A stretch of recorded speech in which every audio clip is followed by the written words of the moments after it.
Avinash Institute of education में आप सभी का स्वागत है। मैं हूं अविनाश मिश्रा। आज की इस वीडियो में हम समझेंगे व्हाट इज अ सेंटेंस, यानी कि सेंटेंस क्या होता है। सबसे पहले हम इसका डेफिनेशन देखेंगे, डेफिनेशन यानी कि इसका परिभाषा अच्छे से समझेंगे और उसके बाद मैं आपको बताऊंगा कि सेंटेंस होता क्या है। तो चलो लेक्चर शुरू करते हैं और समझते हैं। सबसे पहले आप इसका डेफिनेशन यानी कि परिभाषा देखो।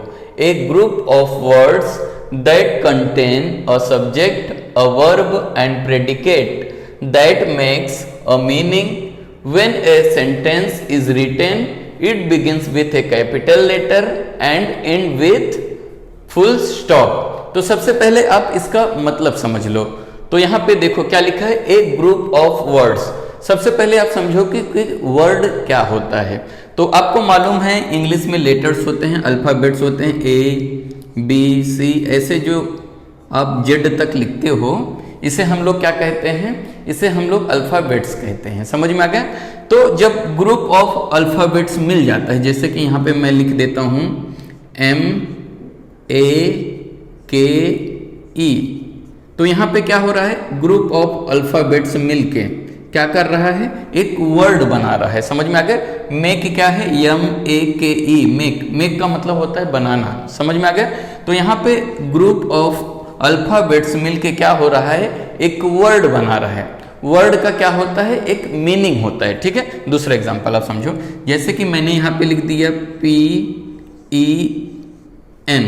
तो यहाँ पे क्या हो गया, पेन हो गया। तो ए अल्फाबेट है, ए अल्फाबेट है और ए अल्फाबेट है। तो ग्रुप ऑफ अल्फाबेट मिलकर क्या बन जाता है, एक वर्ड बन जाता है। ठीक है। ऐसे ग्रुप ऑफ वर्ड मिलकर क्या बन जाता है, एक सेंटेंस बन जाता है। एग्जांपल से समझो, जैसे यहाँ पे लिखा है I am teaching to my students. तो यहाँ पे देख रहे हो बहुत सारे वर्ड्स हैं। यहाँ पे एक वर्ड ए है, एक वर्ड ए है, एक वर्ड ए है, एक वर्ड यहाँ पे है, एक वर्ड यहाँ पे है और यहाँ पे वर्ड है। तो ऐसे ग्रुप ऑफ वर्ड मिलके क्या बन जाता है, एक सेंटेंस बन जाता है। समझ में आ गया। तो यहां पे अब समझो क्या लिखा है, a group of word that contain, और वर्ड में क्या होता है, सब्जेक्ट होता है। सब्जेक्ट का मतलब क्या होता है, सब्जेक्ट को हिंदी में हम लोग कर्ता कहते हैं। जैसे कि इसमें कौन पढ़ा रहा है, तो पढ़ाने वाला जो है आई है, आई यानी कि मैं। तो आई क्या हो गया, इसमें सब्जेक्ट हो गया। तो सेंटेंस में क्या होता है, सब्जेक्ट होता है और क्या होता है, वर्ब होता है। वर्ब का मतलब क्या होता है, क्रिया, यानी कि जो काम हो रहा है, एक्शन। समझ में आ गया। तो यहाँ पे क्या काम हो रहा है, पढ़ाने का काम हो रहा है। तो टीचिंग क्या हो जाता है, वर्ब हो जाता है। और क्या होता है सेंटेंस में, प्रेडिकेट होता है। प्रेडिकेट का मतलब क्या होता है, सब्जेक्ट को छोड़ के बाकी जो बच जाता है उसे हम लोग प्रेडिकेट कहते हैं। समझ में आ गए। ये सब मिलके क्या करते हैं, एक मीनिंग बनाते हैं। यहाँ पे देखो लिखा है I am teaching to my students. इसका मतलब क्या है, यहाँ पे ग्रुप ऑफ वर्ड मिलकर एक मीनिंग बना रहे हैं। इसका मतलब क्या होता है, मैं अपने बच्चों को पढ़ा रहा हूँ या मैं अपने छात्रों को पढ़ा रहा हूँ। तो यहाँ पे क्या निकल रहा है, ग्रुप ऑफ वर्ड मिलकर एक मीनिंग निकल रहा है।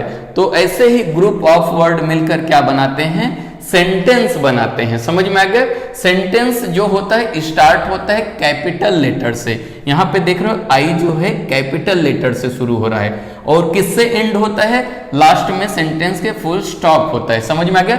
सेंटेंस स्टार्ट होता है कैपिटल लेटर से और एंड होता है फुल स्टॉप से। क्लियर हुआ। सेंटेंस या तो पॉजिटिव भी हो सकता है या तो नेगेटिव भी हो सकता है। समझ में आ गया। जैसे यहाँ पे लिख सकता हूँ I am not teaching to my student, तो ये क्या हो गया, नेगेटिव सेंटेंस हो गया। समझ में आ गया। आगे समझो, जैसे कि यहाँ पे एक सेंटेंस और है, you are watching Avinash Institute of Education. तो यहाँ पे क्या हो रहा है, ग्रुप ऑफ वर्ड मिलकर क्या कर रहे हैं, एक सेंटेंस बना रहे हैं। समझ में आ गया। जब ग्रुप ऑफ वर्ड मिल जाते हैं तो उसे क्या कहा जाता है, उसे सेंटेंस कहा जाता है। सेंटेंस जो होता है कैपिटल लेटर से शुरू होता है और फुल स्टॉप से एंड होता है और उसका कुछ ना कुछ मीनिंग निकलता है, यानी कि कुछ ना कुछ अर्थ निकलता है। तो उसे हम लोग क्या कहते हैं, सेंटेंस कहते हैं। ठीक है। तो यहाँ पे काइंड्स ऑफ सेंटेंस, यानी सेंटेंस के कितने प्रकार होते हैं या कितने टाइप्स होते हैं। तो यहाँ पे ध्यान दो, there are main 4 kinds of sentence तो सेंटेंस जो होते हैं 4 प्रकार के होते हैं, यानी कि 4 टाइप के होते हैं, मेन जो होते हैं। समझ में आ गया?